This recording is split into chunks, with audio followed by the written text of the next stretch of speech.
AZ story TV. আসসালামু আলাইকুম বন্ধুরা, আজকে আমি তোমাদেরকে যে গল্পটি শোনাবো সেটা হচ্ছে গরমে ভাত ডাল খাওয়া বউ। তো চলো বন্ধুরা দেখে আসি গরমে ভাত ডাল খাওয়া বউয়ের গল্পটি। নীলিমা, এই নীলিমা, কোথায় গেলি তুই? তাড়াতাড়ি আয়, এই নাস্তাটা করে নে। হ্যাঁ মা, এই যে আসলাম। কি নাস্তা আজকে? এই যে ভাত আর ডাল, খেয়ে নে। এত গরমের ভিতরে আমি কিছুই রান্না করতে পারিনি, এটাই খেয়ে নে তোরা। ইস, কি যে সুস্বাদু হয়েছে না, খেয়েই দেখ একবার। মা, প্রত্যেক দিনই ডাল ভাত খেতে একদম ভালো লাগে না, অন্য কিছু রান্না করো, ভালো কোনো মাছ মাংস। আচ্ছা ঠিক আছে, আমি বাজার থেকে আজকে একটা বড় ইলিশ মাছ নিয়ে আসবো তোর জন্য। মহাজন টাকাটা দিলেই হলো। ঠিক আছে বাবা, মনে থাকে যেন। এরপর ওর বাবা কাজে চলে গেল। তারপর সারাদিন ওর মা কাজ করলো বাড়ির, আর ও ওর মাকে সাহায্য করলো। রাতের বেলা ওর বাবা আসলো। বাবা, মাছ এনেছো? কোথায় কোথায় বড় ইলিশ? আহা নীলিমা, আনতে পারিনি, আমার মহাজন টাকাটা দেয়নি। বাবা, মনটাই খারাপ হয়ে গেল। আচ্ছা ঠিক আছে, এখন ডাল ভাতই খেয়ে নে, এটাই আমাদের কপালে ছিল। কিছুদিন পরে নীলিমাকে ছেলেপক্ষ দেখতে আসলো। ছেলেরা ওদের থেকে একটু ভালো অবস্থার ছিল, ওরা মধ্যবিত্ত ছিল। এরপর কিছুদিন পরে নীলিমার বিয়ে হয়ে গেল। সকালবেলা ও উঠলো, ভালোই হয়েছে, এখন আর ডাল ভাত খেতে হবে না, প্রত্যেক দিন ডাল ভাত খেতে হতো। তারপর নীলিমা ওই রান্নাঘরে গেল, যে দেখলো অনেক খাবার রান্না করা। কি সুন্দর কত খাবার! মা, এগুলো সব আপনারা রান্না করেছেন? হ্যাঁ, আমি রান্না করেছি। আজকে তো আমি করেছি প্রথম দিন বলে, কালকে থেকে তুমি সব রান্না করবে বাপু, আগেই বলে দিচ্ছি। আচ্ছা ঠিক আছে মা। তারপরে নীলিমা পেট ভরে খেলো। এরপর দিন ও রান্নাঘরে গেল রান্না করার জন্য। এ মা, কি কষ্ট রান্না করা, কি গরম! এই জন্যই তো মা রান্না করতে চাইতো না এত কিছু, ডাল ভাত খাওয়াতো, আমার সেই ডাল ভাতই ভালো।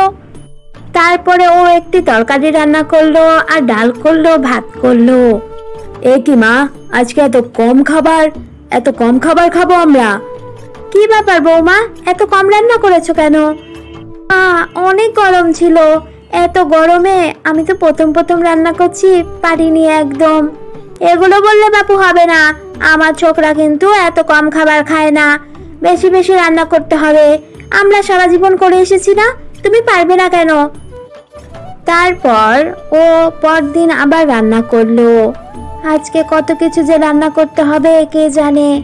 এই যে বৌমা, বাছা এনেছে, এই দেখো কত বড় একটা মাছ, এই মাছের ঝোল করো, ডাল করো, আলু সিদ্ধ করো, পটল ভাজা করো, আলু ভাজা করো, আর একটু শুক্তো করো।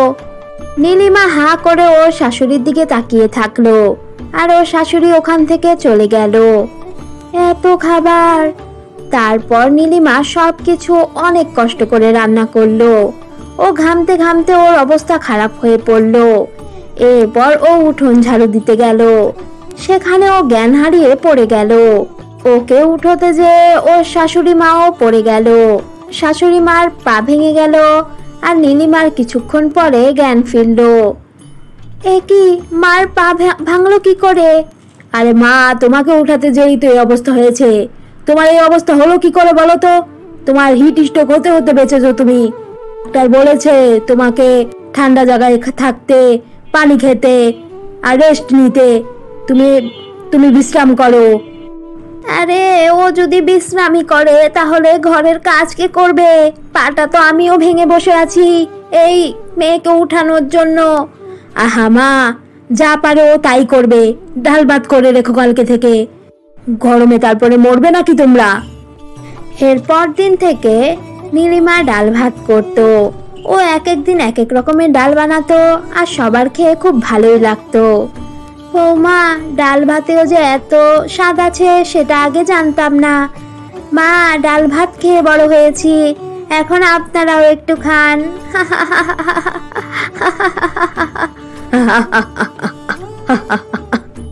তোমরা দেখলে বন্ধুরা ডাল ভাত খাওয়াবো এর গল্পটি।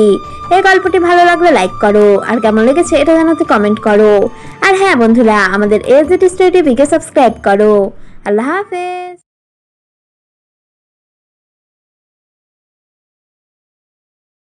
AZ Story TV। আসসালামাইকুম বন্ধুরা, আজকে আমি তোমাদেরকে যে গল্পটি শোনাবো সেটা হচ্ছে পরীর বাচ্চাদের বৃষ্টি।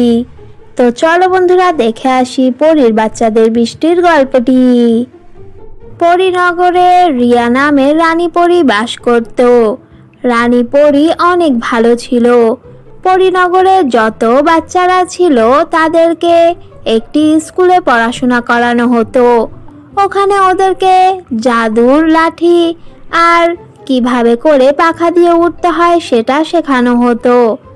রানী পরী, এখন তো আমাদের ব্রেকের টাইম চলছে, আমরা কি একটু খেলতে যেতে পারি? হ্যাঁ হ্যাঁ, তোমরা অবশ্যই যাও, তোমরা খেলে আসো। আমি তোমাদেরকে জাদুর মেঘ করে দিচ্ছি, জাদুর মেঘের উপরে তোমরা খেলতে থাকো। ঠিক আছে রানী পরী। এরপর রানী পরী জাদুর মেঘ আনলো। ওই মেঘের উপরে বাচ্চাগুলো উঠলো। তারপর ওরা ওইটার উপরে খেলতে লাগলো। হঠাৎ করে একটি দুষ্টু পরী দেখতে পেল।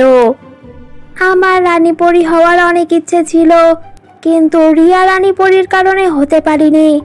আজকে আমি ওর এই বাচ্চাগুলোকেই রাখবো না। এরপর ওর জাদু দিল। বাচ্চাগুলো জাদুর কারণে নিচে পড়ে যেতে লাগলো। তারপর বাচ্চাগুলো যে একদম পৃথিবীর একটি জঙ্গলে পড়লো। এইটা আমরা কোথায় এসে পড়লাম? এখন আমাদের কি হবে? আরে সানি, এত চিন্তা করিস না তো, এত চিন্তার কিছু নেই। কালকে সকাল হলেই আমরা আমাদের জাদু পাবো, তারপর আমরা উঠতে পারবো। আমি তো ঠিক করে উঠতেও পারি না। আচ্ছা, আমি তোকে নিয়ে যাব, এখন আমার অনেক ক্ষুধা লেগেছে। এরপর ওরা ওদের জাদু দিয়ে কিছু খাবার এনে তারপর ওগুলো খেলো। এদিকে পরীনগরে বাচ্চাগুলোর বাবা মারা ভিড় জমা করলো। রানী পরী, আমার মেয়ে কোথায়? হ্যাঁ রানী পরী, আমার ছেলেও তো আসেনি বাড়িতে। আচ্ছা, আমি দেখছি, তোমরা চিন্তা করো না। এরপর বাচ্চাগুলো ওখানে খেয়ে দিয়ে একটু বিশ্রাম করতে লাগলো। এই তো সুযোগ, এখন সবগুলোকে মেরে ফেলবো, একটাকেও বাঁচতে দিব না, যেন রিয়া রানী পরীর নামই উঠে যায়। ওই দুষ্টু পরী বাচ্চাগুলোকে মারতে যাবে, তখনই রানী পরী ওনার সৈন্যদেরকে নিয়ে ওখানে চলে আসলো। কত বড় সাহস, এই বাচ্চাগুলোকে মারতে চাচ্ছিস তুই? আমি এটা কোনোদিনও হতে দিব না। এরপর রানী পরী ওই পরীকে বন্দি বানিয়ে ফেললো। তারপর বাচ্চাদেরকে ওদের বাবা মার কাছে ফিরিয়ে দিল। তারপর ওরা খুশি খুশি থাকতে লাগলো। তো তোমরা দেখলে বন্ধুরা জাদুর বাচ্চাদের বৃষ্টির গল্পটি। এই গল্পটি ভালো লাগলে লাইক করো, আর কেমন লেগেছে এটা জানাতে কমেন্ট করো। আর হ্যাঁ বন্ধুরা, আমাদের AZ Story TV কে সাবস্ক্রাইব করো। আল্লাহ হাফেজ।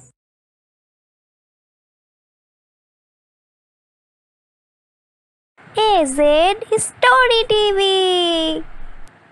আসসালামু আলাইকুম বন্ধুরা, আজকে আমি তোমাদেরকে যে গল্পটি শোনাবো সেটা হচ্ছে জাদুর চুলা। তো চলো বন্ধুরা দেখে আসি জাদুর চুলার গল্পটি। এক গ্রামে শান্তি নামের একটি মেয়ে বাস করত। শান্তির পরিবারে ছিল ওর মা আর ওর দুই বোন। শান্তিরা অনেক গরিব ছিল। ওর মা মানুষের ক্ষেতে কাজ করত, আর শান্তি আর ওর বোনরা একটি সরকারি স্কুলে পড়াশোনা করত। একদিন শান্তির মা রান্না করার সময় অনেক কাশতে লাগলো।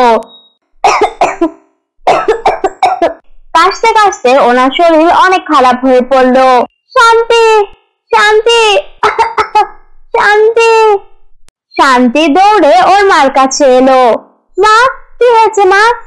শান্তি, আমার খুব খারাপ লাগছে, আমাকে এখনই ডাক্তারের কাছে নিয়ে যা।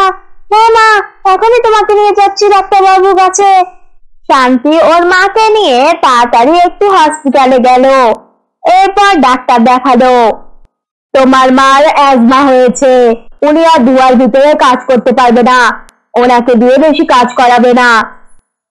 ঠিক আছে ডাক্তার। পরদিন থেকে শান্তি আর স্কুলে যেত না। ও রান্না বান্না করতো আর ওর মা খেতে কাজ করতো। শান্তি, আমার জন্য তোর পড়াশোনাটা ছেড়ে দিতে হলো, তোমাকে মাফ করে দিস মা। না না মা, তোমার শরীর খারাপ হলে তো আমার আরো বেশি খারাপ লাগতো। পড়াশোনা করে আমি কি করব, তুমি যদি না থাকো। কিছুক্ষণ পর শান্তির দুই বোন কাঁদতে কাঁদতে বাড়িতে আসলো। কি হয়েছে, তোরা কাঁদছিস কেন?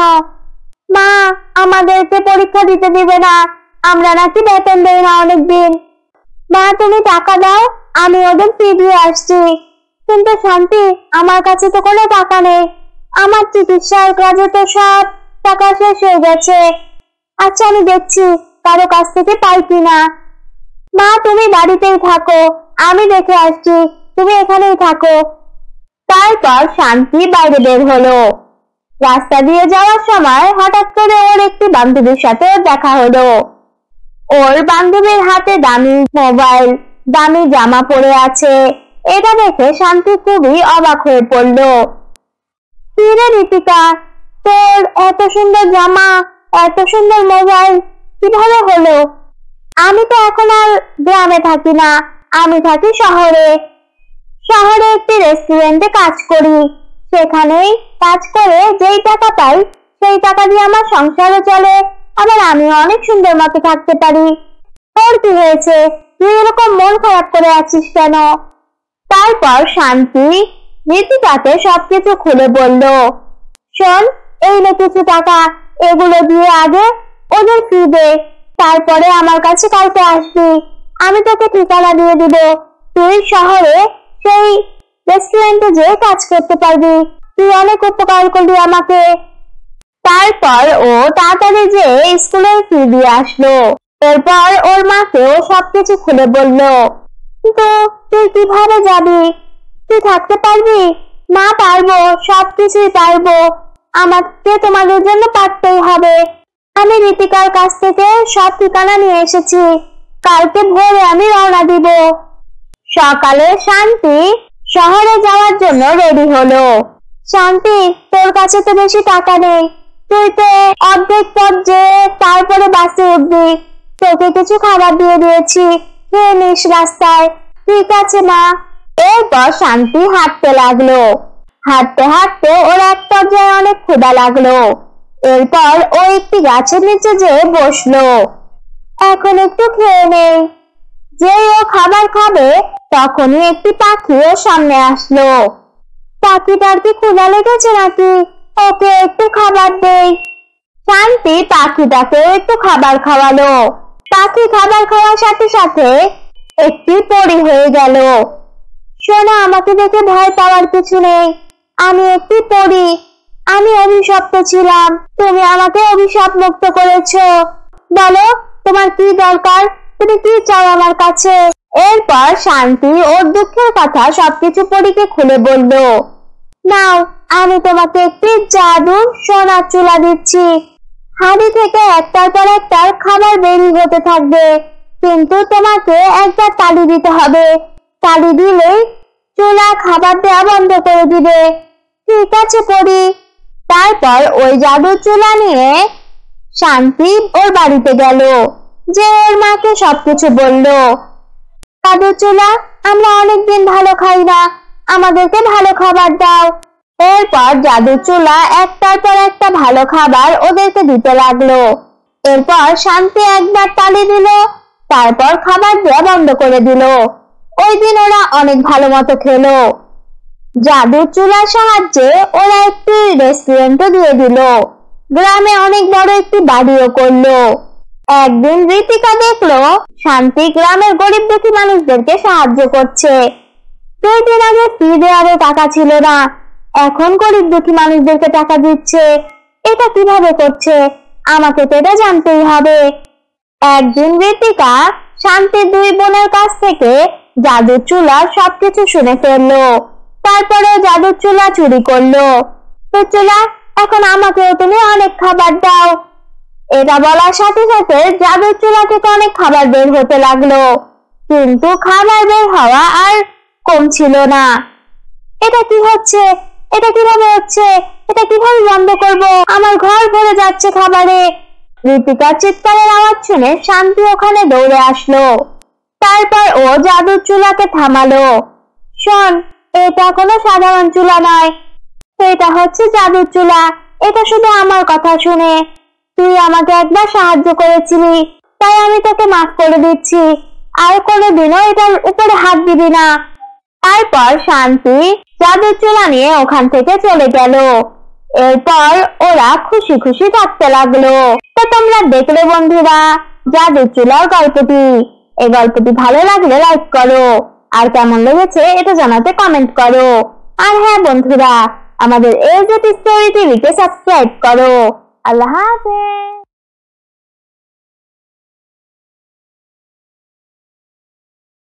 AZ story TV. আসসালামু আলাইকুম বন্ধুরা, আজকে আমি তোমাদেরকে যে গল্পটি শোনাবো সেটা হচ্ছে জাদুর কাপকেক ঘর। তো চলো বন্ধুরা দেখে আসি জাদুর কাপকেক ঘরের গল্পটি। লাঠিপুর গ্রামে রুকমণি নামের একটি মেয়ে বাস করত। রুকমণিদের পরিবার অনেক হাসি খুশি একটি পরিবার ছিল। হঠাৎ করে একদিন ওর বাবা মা রোড অ্যাক্সিডেন্টে মারা গেল। আমার পৃথিবীতে আর কেউই রইল না কাকি। আমি এখন কি করব? আমার খাওয়ার পয়সাও নেই। এখন আমি কোথায় যাব? রুকমণি, তুই চিন্তা করিস না, তুই একটা কাজ কর, তোকে আমি কিছু টাকা দিচ্ছি। শহরে তো তোর একটা চাচি থাকে, সেই চাচির কাছেই নয়তো তুই চলে যা। হ্যাঁ, তুমি ঠিকই বলেছ, চাচি আমাকে অবশ্যই থাকতে দিবে। এরপর রুকমণি ওর গ্রামের বাড়ি বিক্রি করে দিল। তারপর ও ট্রেনে উঠলো। ট্রেনে করে ও শহরে গেল। তারপর ও ওর চাচির বাড়িতে গেল। হ্যাঁ, কি হয়েছে? কাকে চান আপনি? আমার নাম রুকমণি, আমি আমার চাচির কাছে এসেছি। তারপর কাজের মেয়ে যে ওর চাচির কাছে বলল রুকমণি নামের একটি মেয়ে ওনার সাথে দেখা করতে এসেছে। ওহ, এটা আবার কেন এসেছে? কি হয়েছেটা কি দেখি তো যে। তারপর ওর চাচি ওর কাছে গেল। কি হয়েছে? তুই কেন এসেছিস এখানে? আর একা কেন তুই? চাচি, আপনি তো কিছুই জানেন না, বাবা মা আর বেঁচে নেই। আমি গ্রামের বাড়িঘর সব বিক্রি করে আপনার কাছে চলে এসেছি। টাকা পয়সা সব কি তোর সাথে আছে? হ্যাঁ চাচি, আমার সাথেই টাকা পয়সা আছে। ও চাচির টাকার কথা শুনে লোভ চলে আসলো মনে। ঠিক আছে, আয় ভিতরে, আর টাকাগুলো সব আমাকে দে। বাড়ির ভিতরে যে রুকমণি ও চাচিকে সব টাকা দিয়ে দিল। শোন, এখানে তো আর ফ্রিতে থাকতে পারবি না, তোর ভাই আর ভাবিও তো থাকে, আর আমি তো এত খরচা দিতে পারবো না।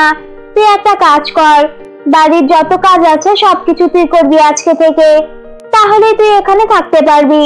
ঠিক আছে তো? হ্যাঁ হ্যাঁ চাচি, ঠিক আছে, আমি সব কাজ করব।